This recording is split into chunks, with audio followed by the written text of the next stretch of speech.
At the Tropical North Queensland Drought Hub, we think it's absolutely essential that we ensure that the northern beef industry and all of our other industries across our region have the access to the latest technologies. So the investment from the Future Drought Fund is absolutely helping drive innovation, but more importantly, to help really look for those opportunities to be better prepared for and more resilient to drought into the future. Hubs right across Australia are absolutely integral to that because we all coordinate and work together to help get the best results on the ground. My family's been here since 1936.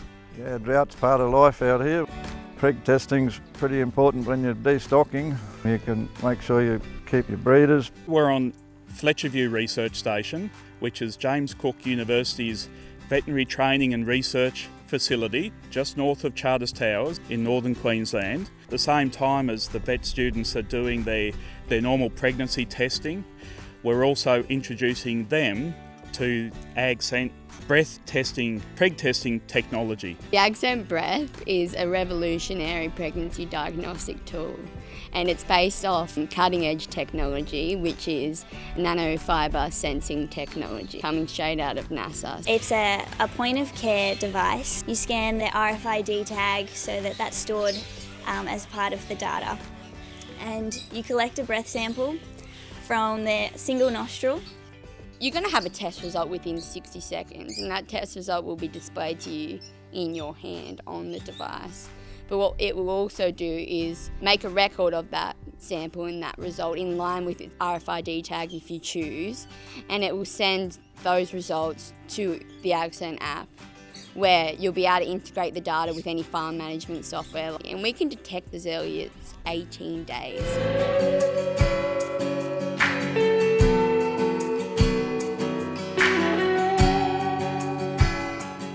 We're sort of about 150k or an hour and a half out of Alice Springs on the sort of northwest along the Tanami, and we're on the northern side of the West MacDonnell Ranges. So we're about 2.8 million acres.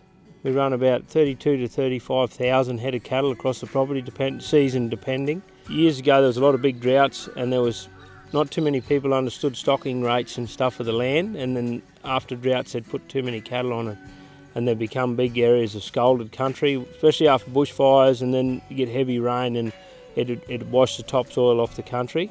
I'm a hydrologist, so obviously drought's just part of my job. You know, we call them droughts, but it's just a natural part of the cycle, part of the landscape, part of the climate. We've changed things to make it worse. That heavy stocking has removed vegetation, and then suddenly you've got water just flowing through, dehydrating the landscape. This rehydration project is funded from the Future Drought Fund. Charles Darwin University is providing different forms of in-kind support and house us, the Drought Hub, that are managing it. We've had enthusiastic uptake from the Hewitt Cattle Company, and they've provided a couple of their properties, Noatuma and Glen Helen. We've got the Central Land Council, so Desert Ranges earlier on, Arki and Tea Tree Station. During the wet season, that's when we get heaps of rain, and so just the rain just goes through the river and doesn't even slow down. The catchphrase is slow the flow.